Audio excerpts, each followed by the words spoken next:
D flat exercise 1 is an example of where we might want to use what we call covered D flat fingering. Covered D flat fingering is just the octave key, your thumb key, and your G key with your left hand. And this is a really good fingering to use for pitch and timbre. Timbre means quality of sound.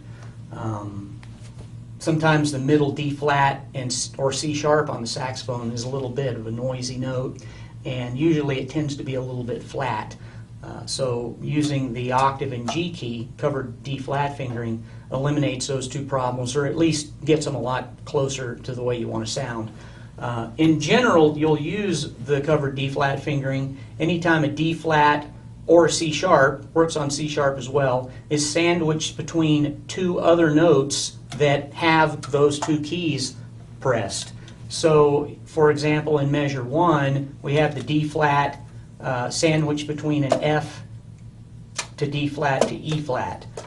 So you can just leave the G key and the octave key down when you go to the D flat. So that's a good place to use it. Also the same thing in measure 4 and in measure 5.